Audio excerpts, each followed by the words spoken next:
Welcome and hello to viewers around the internet. Recently, I had the chance to sit down with the year 2020. We talked about its accomplishments, its regrets, and what 2020 might have up its sleeve during its last few weeks.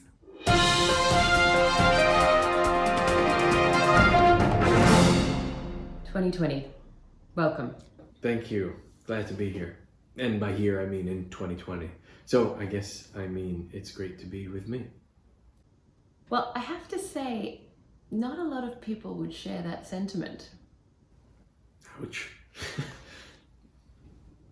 Starting right off with the tough questions. I can respect that. After all, I hit the ground running too. That's an understatement. The calamitous fires in Australia in January, for example. Right? Doesn't that seem forever ago? Exactly. And I think a lot of us at that time thought that that would be one of the big news stories of the year. Well, let me give you and your viewers a little bit of a scoop. That was totally deliberate. Bit of a diversionary tactic until COVID was ready to really take off. Now, let me share some credit here. I didn't invent COVID-19. That's 2019's baby. Now, was it maybe a little much? Maybe you could even call it tacky to put its own name on the damn thing. That's not for me to say. But I kid. 2019, we're like brothers, really. Right, so 2019 started the coronavirus. Absolutely. But, and this is going to sound a little, I don't know. No, please. I think I was the one who really saw its potential pretty early on. So, right off the bat, pardon the pun, I decided to go global. Looking back, you got to admit that's a hell of a gamble for a young year just trying to find its footing. But go big, I always say. Did you expect it to take off like it did? Well, one can always dream, of course, but I'd be lying if I said I knew it was going to explode like it did. And let's face it, I owe a lot to you people. Who? You. You're still split on basic science. And that is such a gift, let me tell you. We haven't been given the chance to work with such mass pig-headed ignorance since... Right. And again, credit where credit's due. I could not thank 2016 enough. 2016. Well, he was kind of a legend around the office. Set a pretty high bar. And the years following continued to pick up steam. 2017, 2018, 2019. I don't know if you remember, but people used to bitch non-stop while those years were going on. So I don't mind telling you, the pressure was on. Indeed. But ultimately, and this is the message I want your viewers to hear, this happened because I had the courage to finally own my whole self and speak my truth. And that is so empowering. Truly, I haven't shared this with anyone, but I made a vision board. And I know that sounds a little, whatever. But it really helped. It gave me the gift of finally believing in myself.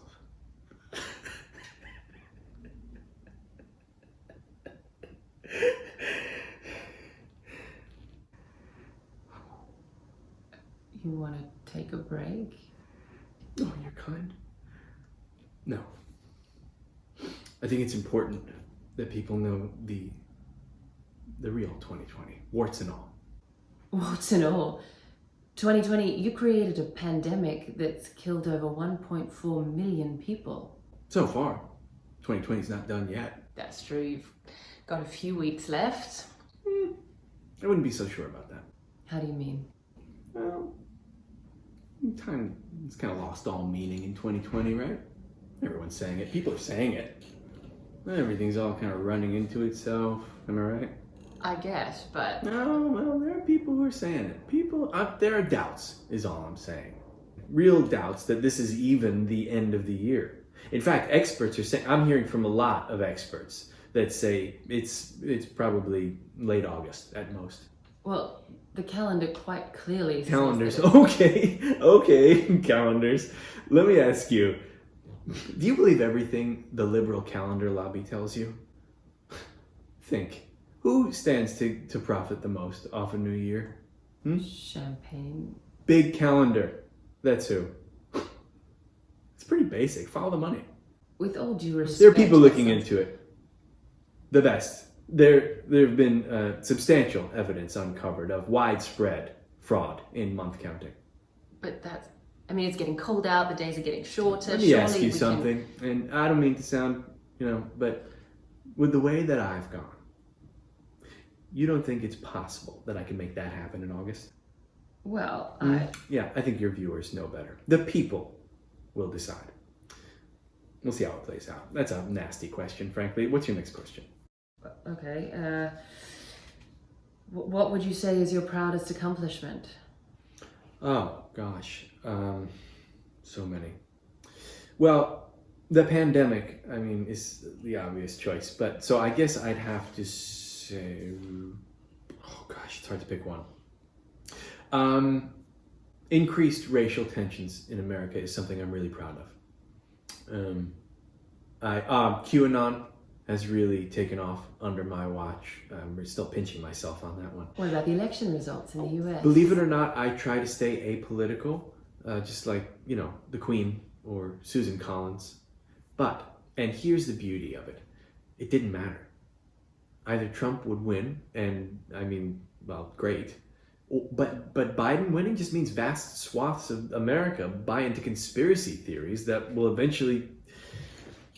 Well, I don't want to steal any of 2023's thunder. I see. Any regrets? Regrets? Well, looking back, and I'm not complaining, but the pandemic was such a runaway train that it really just sucked the life out of everything else.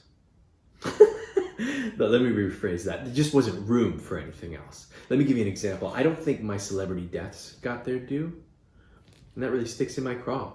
Kobe Bryant, that was the last one we really got any mileage out of before the pandemic. But, Sean Connery, Eddie Van Halen, Alex freaking Trebek. I'd stack that roster against anybody's. And the whole murder hornet thing. Amazing idea. But there was just too much going on for it to stick in most people's minds the way we hoped it would. Let me ask you, when did years become so evil? Whoa there. Remember, we take our cues from you people. We assess the general trends, play into the zeitgeist. You were a pretty angry and divided bunch. That's not on me. Don't get me wrong, coronavirus was playing hardball, sure, but that could have been an opportunity for you all to come together. I didn't force you to become even more fractured. Yes, but... masks? Masks. Never in my wildest dreams could I have imagined you could have made something ugly out of that. George Floyd's murder. It's recorded. Don't blame me if you became more divided over that. Still, you really... And where's my thank you for getting Steve Bannon arrested? Where's my thanks for that?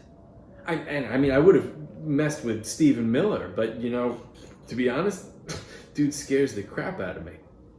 And what about Giuliani? I gave you Rudy freaking Giuliani ranting like a vampire off its meds on cable news for a year. And topped it all off with a press conference between a dildo shop and a crematorium. And what about that press conference with the leaking? Hair dye? Yeah, that was good. Thank you. And, by the way, not hair dye. Really? Common misconception. It was actually the last remnants of his soul leaving his body. That happens sometimes. Interesting. And 3 words, The Queen's Gambit. Pretty great series, no? So, you can't say I didn't do anything right by you. Well, I think I speak for all our viewers when I say 2020, fuck off. It's been a pleasure.